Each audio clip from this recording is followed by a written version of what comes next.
क्या पश्चिम बंगाल में जय श्री राम बोलने का अधिकार नहीं है? बिल्कुल, यहाँ पर उत्तर प्रदेश की तरह योगी जैसा सरकार की यहाँ जरूरत है। जब बाबा का शासन आया, पुलिस कैसे सही रास्ते पे आ गई। अगर आपका राजा आपको सही दिशा दिखाएगा तो आप सही दिशा पे ही चलिएगा, अगर आपका राजा आपको गलत दिशा दिखाएगा तो आप गलत दिशा पे ही चलिएगा। और ममता बनर्जी के लिए तो डूब मरने की बात है कि जो मुस्लिम समुदाय का लीडर खड़ा होकर बोलता है कि हम ममता बनर्जी के दया पे नहीं है, ममता बनर्जी हमारे दया पे है। देखिए, योगी जी ने जो बात कहा है ना, लातों के भूत बातों से नहीं मानते, एकदम वैसा होना चाहिए, चाहे वो किसी संप्रदाय का हो। दंगाइयों का उपचार ही डंडा है, बिना डंडे के मानेंगे नहीं। आप देख रहे होंगे बंगाल जल रहा है, वहां की मुख्यमंत्री चुप है, दंगाइयों को शांति दूत कहती है। अरे लातों के भूत बातों से कहां मानने वाले हैं। देखिए, पश्चिम बंगाल पूरी तरह से ममता दीदी के हाथों से निकल चुका है। अब ममता दीदी के संरक्षण में ये बांग्लादेश बनने की ओर अग्रसर है। लेकिन पश्चिम बंगाल का जो सनातनी जो भाई है, जो हिंदू लोग हैं, ये ममता दीदी के जो मसूबा है बांग्लादेश बनाने का, पाकिस्तान बनाने का, उनको मसूबों को बंगाल में लागू नहीं होने देंगे। पश्चिम बंगाल में आप लोग देखो, जिस तरह से पूरे मुर्शिदाबाद, बंगाल में, मालदा में जिस तरह से हिंदुओं को चिन्हित करके उनको घरों को, उनको दुकानों को तोड़ा जा रहा है, आगजनी किया जा रहा है, क्या पश्चिम बंगाल के मुख्यमंत्री उसको कम करने के लिए मतलब नहीं कर पा रही हैं? ये पश्चिम बंगाल की मुख्यमंत्री, ये बंगाल है या बांग्लादेश? मैं पूछना चाहता हूँ मुख्यमंत्री से, ये बंगाल है पाकिस्तान, ये बंगाल है बांग्लादेश? क्या पश्चिम बंगाल में जय श्री राम बोलने का अधिकार नहीं है? आज मैं एक हिंदू हूँ, आज जब मैं अभी 2 दिन पहले हम लोग का रामनवमी गया है, भगवान प्रभु श्री राम जी का अवतरण दिवस गया है। क्या हिंदू को, सनातनी हिंदू को अपना जो उत्सव है वो मनाने का हक नहीं है? अगर वही मुस्लिम भाई अपना ताजिया मनाता है, तलवार लेके निकल सकता है, तो हिंदू अपना सनातनी झंडा, गिरो झंडा लेके नहीं निकल सकता। ये पश्चिम बंगाल कहाँ जा रहा है?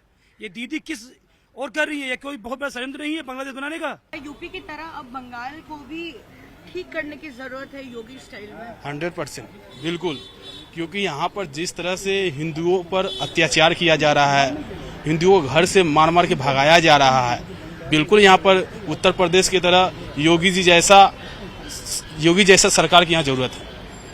आपका नाम? मेरा नाम दीपक कुमार है। क्योंकि यहाँ पर जिस तरह से हिंदुओं का पलायन हो रहा है, यहाँ के मंत्री बोल रहे हैं कहाँ जा रहे, बंगाल में ही तो है। अरे बंगाल में जब अपने देश में वो सुरक्षित नहीं है, आप एक मंत्री हो के ऐसा बात बोल रहे हैं, आपको तो तुरंत एक्शन लेना चाहिए उन पे, लेकिन वो लेंगे नहीं, क्योंकि उनके वोटर हैं, क्योंकि उन लोग उनको पाल के रखे हैं। अगर यही योगी जी के राज में होता तो कब के इन लोगों के ऊपर कार्रवाई होती, लेकिन इन लोगों के ऊपर कोई नहीं, क्योंकि इनके ये वोटर हैं। ये वक्फ कानून के लेके ये लोग इतना विरोध कर रहे हैं, ये सारा भारत में लागू हुआ है, लेकिन सबसे ज्यादा दंगा फसाद बंगाल में ही हो रहा है। क्यों? क्योंकि कुछ दिनों पहले यहाँ पर 26,000 शिक्षकों का रद्द किया गया नौकरी। उसी मुद्दा को हटाने के लिए ममता बनर्जी ये दंगा करवा रही है और हिंदुओं पर अत्याचार करवा रही है। आपका नाम? दीपक कुमार है। बंगाल को भी योगी मॉडल की जरूरत है, जिस तरह से चीजें कुछ जिलों में बिगड़ती हुई दिख रही है।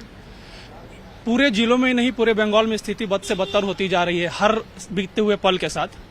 जो मुर्शिदाबाद में वहां से लोगों का पलायन हुआ, वहां भाग के मालदा में गए। अभी न्यूज चैनल में ही दिखा रहा था कि आप रिपोर्टरों को भी शेल्टर में नहीं जाने दिया जा रहा है, देखने के लिए कि परिस्थितियां कहाँ है। वहां एम्बुलेंस लगा हुआ, लेकिन एम्बुलेंस चालक नहीं है, कोई सुविधा एम्बुलेंस की तरफ नहीं है।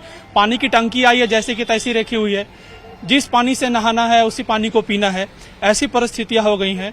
उसके बाद आप कुछ दिन पहले ममता बनर्जी का स्टेटमेंट देखिएगा, उन्होंने लिटरली पोक किया या धमकाया, इनडायरेक्टली आदेश दिया है ये शांतिप्रिय समुदाय के लोगों को कि आप लोग रोड पे उतरिए। उनका स्टेटमेंट है कि अगर ये जो कानून ला रहे हैं, सेंटर से जो कानून आ रहा है, दोनों संसदों में पास हुआ, उसमें प्रेसिडेंट का मोहर लगा, प्रेसिडेंट का साइन हुआ, उसके बाद एक सुचारू तरीके से, जो संवैधानिक तरीके से पास हुआ, उसके बाद उसको लेके आप प्रोटेस्ट कर रहे हैं सरकार के खिलाफ, तो आपका प्रोटेस्ट सरकार के खिलाफ होना चाहिए। आप किसी हिंदू के घर में जा रहे हैं, उसको घर को जला दे रहे हैं, उसके घर में लूटपाट कर रहे हैं, किसी का खून कर दे रहे हैं, माँ बहनों की इज्जत के साथ खिलवाड़ कर रहे हैं। अगर आपका बैठा हुआ जिले एक स्टेट का मुख्यमंत्री अगर ऐसा कहेगा तो सामने वालों को ही पता चलेगा कि हाँ, मेरा मसीहा मेरे साथ खड़ा है, हम चाहे जो उत्पात मचाएं, हमको बचाने वाला मेरे साथ खड़ा है।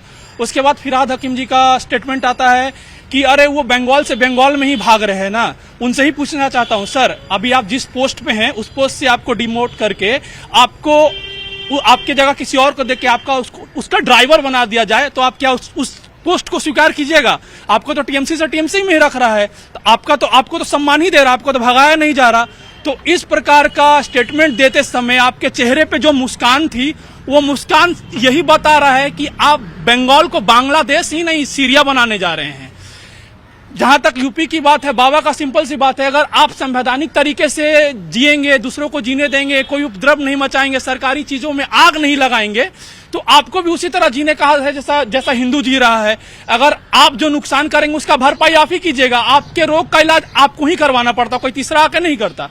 अगर मान लीजिए कि कल हम अगर कोई चीज कर रहे हैं जो आपराधिक गतिविधियों में शामिल है, पुलिस आके हम मेरे पे कार्रवाई करेगी, मेरे मोहल्ले वाले पे तो कार्रवाई करेगी नहीं। बाबा कोई है कि जो अपराध कर रहा है सजा उसी को होगी, दंड उसी को मिलेगा। और जहां तक रही बात यहाँ की पुलिस लगती नहीं कि कुछ करने वाली है। यहाँ की पुलिस खुद वॉलेंटियर्स के भरोसे बैठी हुई है। चाहे वो ट्रैफिक नियम का कानून करना हो, किसी पे लाठीबाजी करना हो, पुलिस खुद सामने नहीं आती, वॉलेंटियर्स को आगे करती। यूपी में क्या नया पुलिस का भर्ती हुआ है? सरकार बदला, जब यादव का वहां गवर्नमेंट था, सपा का गवर्नमेंट था, पुलिस वही थी, सारा पुलिस वही था, कोई नया भर्ती तो क्या नहीं।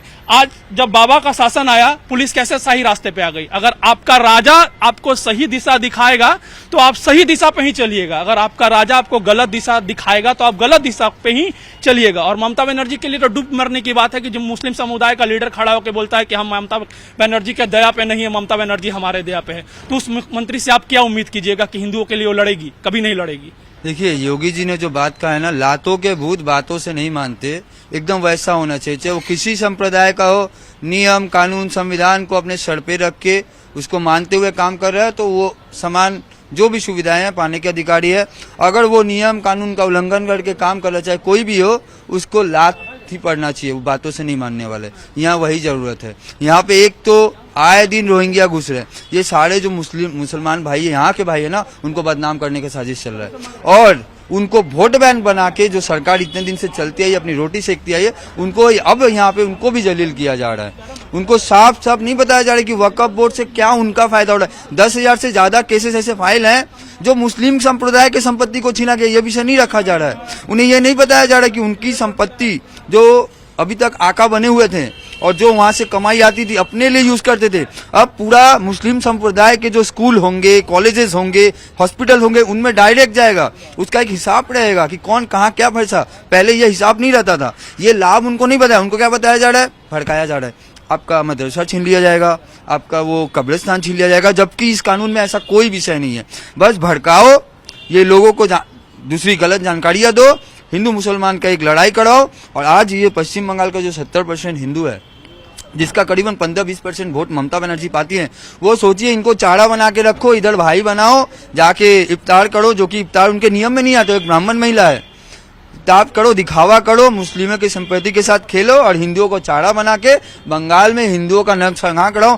क्योंकि मैं ये बात इस आधार पे कह रहा हूँ, फिरहाद हकीम जी जब कहते हैं कि मुर्शिदाबाद से भागे हुए लोग बंगाल के अंदर ही रह रहे हैं, इसका मतलब जब कश्मीर से कश्मीरी पंडित भागकर भारतवर्ष के दूसरे जगहों पे जाकर रहे थे, वो उसको भी समर्थन किए थे। वहां पे जो घटना हुई थी वो इस घटना को भी समर्थन किया। उन्हें शर्म आना चाहिए। और तत्काल उनको जो मेयर के, जहां सुभाष चंद्र बोस जी बैठे थे, जिसका नाम सुनते हर एक भारतवासी का सीना चौड़ाता है, तत्काल उस चेयर से उनको उतर जाना चाहिए।